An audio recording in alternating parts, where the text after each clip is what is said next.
Sean bienvenidos aquellos amantes del oculto y lo paranormal. Esto es Crónicas del Horror.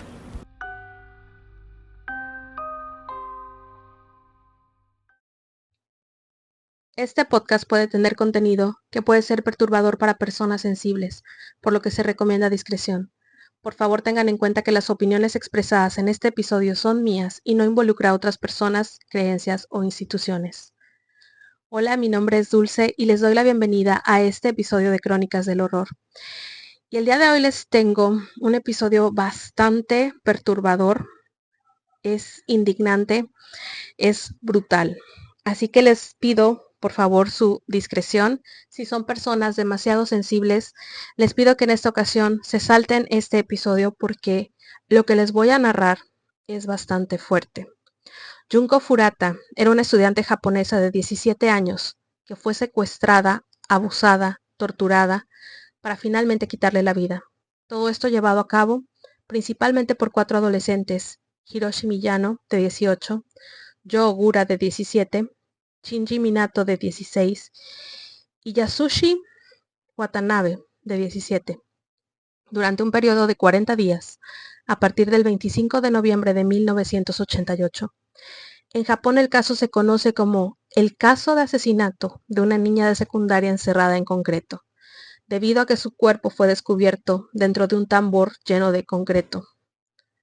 Las condenas que se le otorgaron a los criminales oscilaron entre los 7 y 20 años. La brutalidad del caso conmocionó a Japón y se dice que es el peor caso criminal juvenil en la historia de posguerra del país. Pero vayamos al principio. Junko nace el 18 de enero de 1971 y creció en Misato, prefectura de Saitama, donde vivía con sus padres, su hermano mayor y su hermano menor. Estudiaba en la secundaria Yashio Minami, cursando el último grado antes de su brutal crimen. También trabajaba parcialmente en una fábrica de moldeo de plástico para ahorrar dinero para el viaje de graduación y ayudar a sus padres. Se dice que también aceptó un trabajo en una tienda electrónica, donde planeaba trabajar después de graduarse, pues se le había ofrecido un turno completo.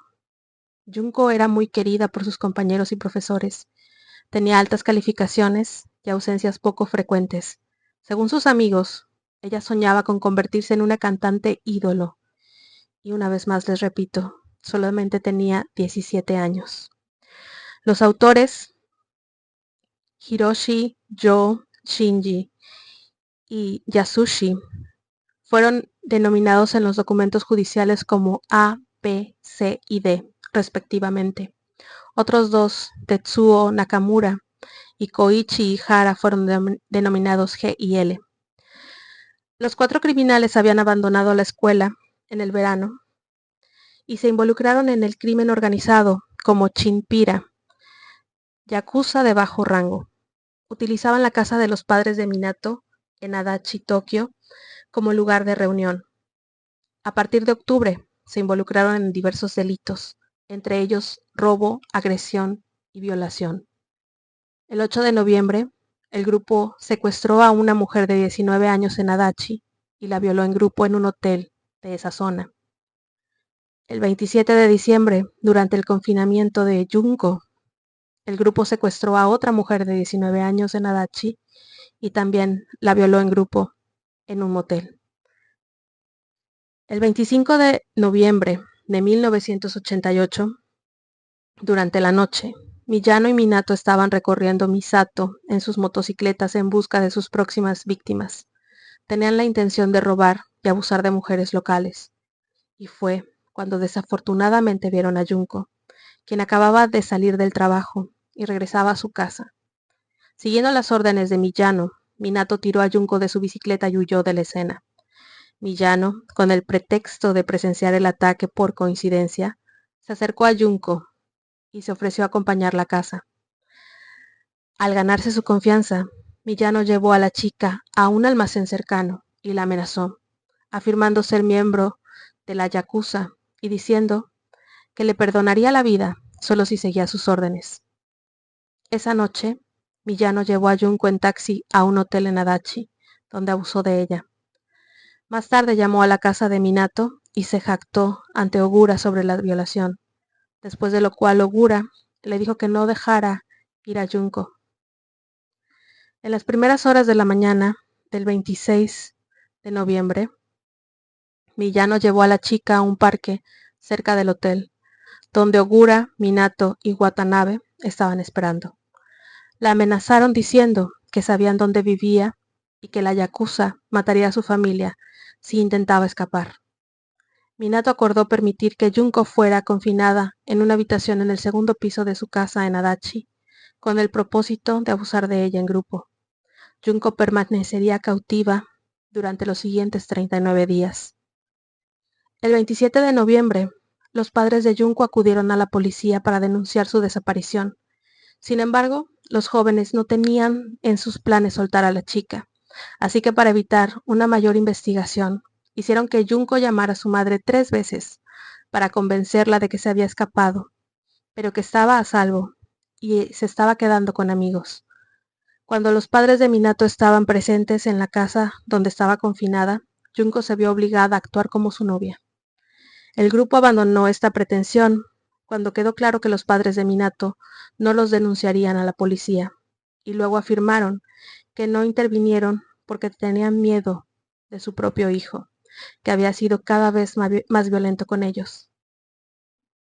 Lo que relataré a continuación es bastante perturbador, uno de los casos más espantosos y atroces, por lo que se recomienda discreción.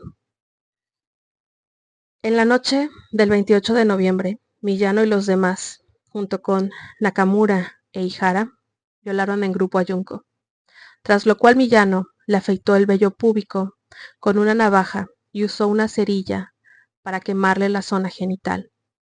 A principios de diciembre, enojados por un intento de fuga, el grupo golpeó repetidamente a Junko en la cara y Miyano le quemó los tobillos con un encendedor. Obligaron a la chica a bailar desnuda con música, masturbarse frente a ellos y pararse en el balcón en medio de la noche, con poca ropa. Insertaron objetos en su vagina y ano, incluida una varilla de metal y una botella. También le insertaron petardos y le prendieron fuego para que estos explotaran dentro de ella. La obligaron a beber grandes cantidades de alcohol, leche y agua, fumar 2 cigarrillos a la vez e inhalar los vapores del disolventes de pintura. En un ataque a mediados de mes, Junko fue golpeada por el grupo con el pretexto de que Miyano había pisado un charco de orina derramada, tras lo cual le quemó los muslos y las manos varias veces con líquidos para encendedores. A partir de esa época y después de los petardos introducidos, Junko era incapaz de soportar los terribles ataques y a veces suplicaba que la mataran. Tampoco podía controlar sus esfínteres. A finales de diciembre, Junko estaba gravemente desnutrida, después de haber sido alimentada solo con pequeñas cantidades de comida y finalmente solo leche. Debido a sus heridas y quemadura, no podía ir al baño de abajo. Posteriormente fue confinada al suelo de la habitación en un estado de extrema debilidad física y mental. Su apariencia había sido alterada drásticamente después de repetidas palizas. Su rostro se hinchó tanto que era difícil distinguir sus rasgos, y sus heridas infectadas habían comenzado a emitir un olor fétido. El 4 de enero de 1989, después de perder dinero en una partida de mahjong la noche anterior, Miyano decidió descargar su ira con la joven. Encendió una vela y le vertió cera caliente en la cara. Le colocó 2 velas cortas en los párpados y la obligó a beber su propia orina. Junko fue levantada y pateada. Cayó sobre un estéreo y tuvo un ataque de convulsiones. Para evitar que se mancharan de sangre, el grupo cubrió sus manos con bolsas de plástico, antes de golpearla con los puños y con una pelota de ejercicio de hierro, la cual dejaron caer sobre su abdomen varias veces. Una pesa más bien. Miyano vertió líquido para encendedores sobre Junko y le prendió fuego. La chica hizo débiles intentos para apagar el fuego, pero finalmente dejó de moverse. El asalto duró aproximadamente 2 horas, después de lo cual Junko falleció a las 10 de la mañana. Menos de 24 horas después de su muerte, el hermano de Minato lo llamó para decirle que Junko parecía estar muerta. Tratando de encubrir su crimen, el grupo envolvió el cuerpo de Junko en una manta y lo colocó en una bolsa de viaje grande. Luego puso la bolsa en un tambor de metal y lo llenó con concreto húmedo. Alrededor de las 20 horas, el 5 de enero, el grupo condujo hasta un terreno baldío cerca de un sitio de construcción en la isla Wakasu, en Koto, Tokio, y arrojó el tambor allí. A principios de 1989, Miyano y Ogura fueron arrestados por el secuestro y violación en grupo de una mujer de 19 años en diciembre de 1988. Cuando la policía interrogó a Miyano, creyó que finalmente Ogura ya había confesado el asesinato de Junko y que la policía estaba al tanto de su culpabilidad, así que les dijo dónde encontrar su cuerpo. Inicialmente la policía quedó desconcertada, ya que lo estaban interrogando por el asesinato de otra mujer y su hijo de 7 años, que había ocurrido 9 días antes del secuestro de Junko, un caso que sigue sin resolverse. El tambor que contenía el cuerpo de Junko fue recuperado el 29 de marzo y fue identificada mediante huellas dactilares. Minato Watanabe, el hermano de Minato, Nakamura e Ihara también fueron arrestados. Las identidades de los acusados fueron selladas por el tribunal, ya que todos eran menores de 20 años. Sin embargo, los periodistas de tabloide Shukan Bunshun descubrieron sus identidades y las publicaron, argumentando que los acusados no merecían que se mantuviera su derecho al anonimato, dada la gravedad del delito. En julio de 1990 todos fueron declarados culpables y sentenciados por el Tribunal de Distrito de Tokio por secuestro con fines de agresión sexual, confinamiento, violación, agresión, asesinato y abandono de un cadáver. Los 4 apelaron. En julio de 1991, el Tribunal Superior de Tokio volvió a condenar a 3 de ellos a penas más largas. Hiroshi Miyano fue sentenciado originalmente a 17 años de prisión, nuevamente sentenciado a 20. La sentencia más larga que normalmente se dicta en Japón, salvo la cadena perpetua, que había sido solicitada por la Fiscalía. Los padres de Miyano vendieron su casa familiar y pagaron a los padres de Junko 50 millones de yenes, alrededor de $350,000 estadounidenses en esa época, $800,000 actualmente. En compensación, que la defensa de su hijo presentó como una circunstancia atenuante. Una evaluación psicológica ordenada por el tribunal en el juicio estableció que Miyano tenía una discapacidad de aprendizaje que no perjudicaba su función cerebral, pero sí retrasaba su desarrollo emocional. Después de su liberación en 2009, cambió su apellido a Yokoyama. Según los informes, se jactó de sus conexiones con la Yakuza y su participación en esquemas piramidales. En 2013, Miyano fue arrestado bajo sospecha de fraude bancario y de realizar llamadas telefónicas fraudulentas, pero permaneció en silencio y no fue acusado. Joe Ogura fue condenado a entre 5 y 10 años de prisión. Fue liberado en 1999 y cambió su apellido a Kamisaku. En 2004 fue arrestado por agredir a Takatoshi Isono, un conocido con quien pensaba que estaba involucrada su novia. Ogura empujó a Isono en el maletero de su coche y lo llevó al bar de su madre en Misato, donde lo agredió durante 4 horas. Ogura fue sentenciado a 4 años de prisión por el crimen y fue puesto en libertad en 2009. La madre de Ogura decía que todo esto era culpa de Junko y vandalizó la tumba de la muchacha. Shinji Minato fue sentenciado originalmente entre 5 y 6 años de prisión y fue nuevamente sentenciado a entre 5 y 9 años. Sus padres y su hermano no fueron acusados. Después de su liberación en 1998, Minato se mudó con su madre.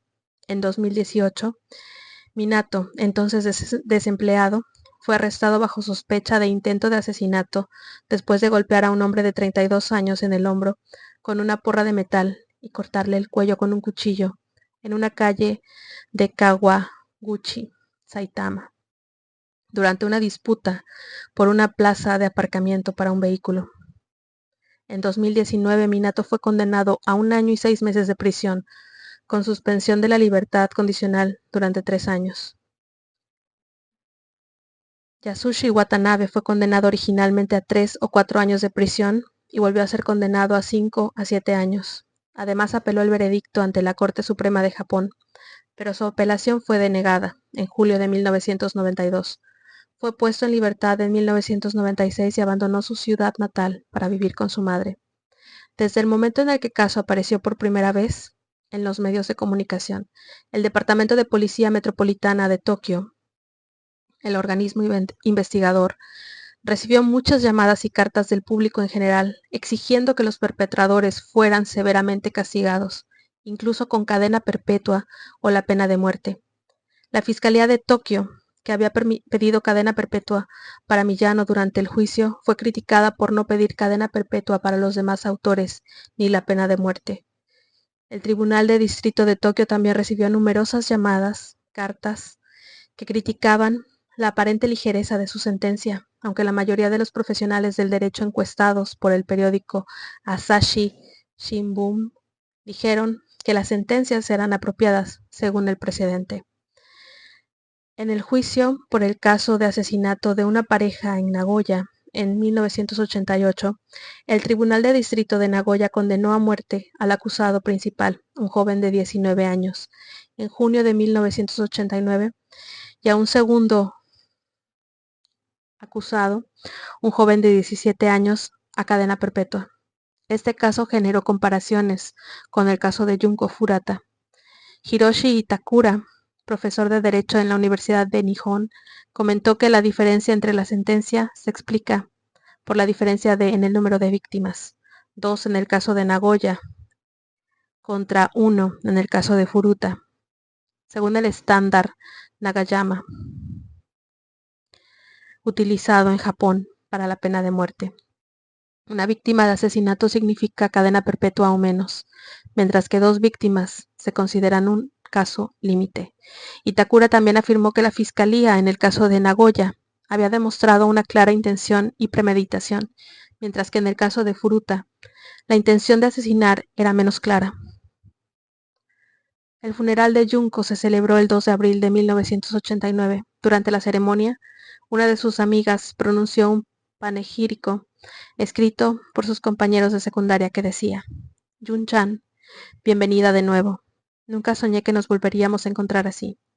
Fuiste sometida a tanta crueldad. Pasaste por mucho. Estoy molesta conmigo misma porque seguí viviendo sin darme cuenta de lo que estaba pasando. Siempre fuiste tan gentil y alegre, Jun-chan. No dejaremos que la muerte de Jun-chan sea en vano. A medida que avanzamos hacia la edad adulta, lucharemos por un mundo donde esos crímenes atroces ya no existan. Haremos lo mejor que podamos. Mantendremos a Jun-chan en nuestros corazones y seguiremos adelante. El director incluso trajo tu diploma. Gracias a esto, los 47 de la clase 3-8 pudimos graduarnos. Jun-chan, ya no hay más dolor ni sufrimiento. Descansa en paz. Adiós, Jun-chan. El futuro empleador de Junko Furuta presentó a sus padres el uniforme que habría usado en su puesto y lo colocó en su ataúd. En su graduación, la directora entregó su diploma a sus padres. El lugar en Wakasu donde se descubrió su cuerpo es ahora una zona industrial. Y con esta crónica terminamos el episodio de hoy.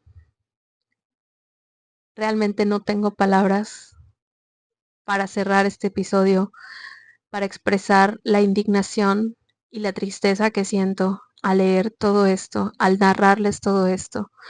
No puedo imaginar el infierno que esta pobre chica vivió durante 40 días y lo injusta de las condenas, porque realmente me parece injusto que solamente se le hayan dado unos cuantos años de cárcel a estos terribles asesinos, a estas personas que con una hazaña y una crueldad abusaron de Junko. porque algo que no les mencioné es que aparte de abusar ellos de Junko, llevaban a otras personas para que abusaran de ella, miembros de la Yakuza. Se dice que en total Junko fue abusada más de 400 veces durante los 40 días de su reclusión. Con esto me despido y no olviden que si empiezan a indagar en lo paranormal, la oscuridad los atrapará. Buenas noches.